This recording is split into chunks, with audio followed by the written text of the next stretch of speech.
So hey, you got an iPad, you got Resolve, you got some footage that you shot maybe in Filmic Pro, trying to prep it for some good color grading. But how the heck do you even do that? Well, here's what I would do. When you're shooting in a log format, that is the type of footage that kind of looks like this, all kind of grayed out and washed out. The reason it shoots like that is so that you have more information kind of packed in there for color grading. You have less things that are too bright or too dark, so you can kind of move them around in post. The problem with that is that it naturally looks really gray and washed out and nasty looking.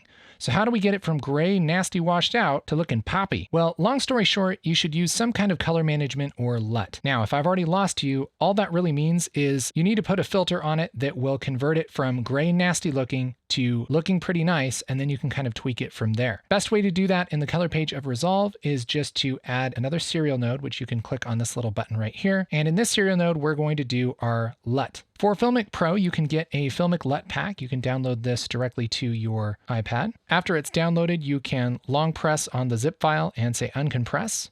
That'll give you a folder with these folders in there. And if you go into the 8-bit SDR LUTs, you'll find one called Filmic dflat v2b.cube, and that is a LUT that will work with Resolve. If we long press on that and say move, we can move this to where on my iPad, under DaVinci Resolve, you can go to LUT and place it in that folder. I already have mine in that folder, so I'll go ahead and hit cancel. Then you can open your LUT browser here, and if you scroll around, you should be able to find Filmic dlog v2b. Select that and then drag it over onto the second node.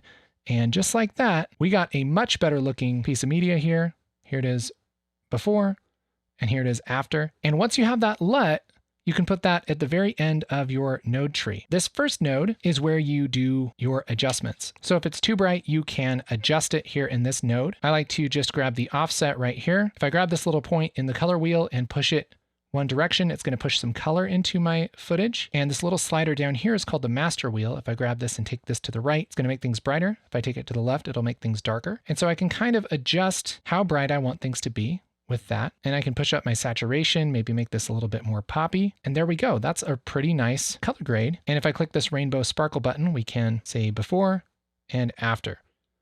Big difference. And regardless of the shot, like this one of yours truly, hanging out in a barn, if you put that LUT on the end, the LUT won't necessarily make it look good, but it will kind of bring you into a good mode where you can adjust things under that LUT to make it look really nice. If all of this color stuff is really confusing for you, I definitely recommend checking out our new course on DaVinci Resolve for iPad. We go through all the color correction stuff on this page. We look at the very best techniques for making your videos look awesome, as well as how to edit and basically how to do the entire process of creating a video using Resolve on the iPad. Make sure to check that out. There's a link in the description. And I hope this has been helpful for you. I hope that you find a tractor somewhere also.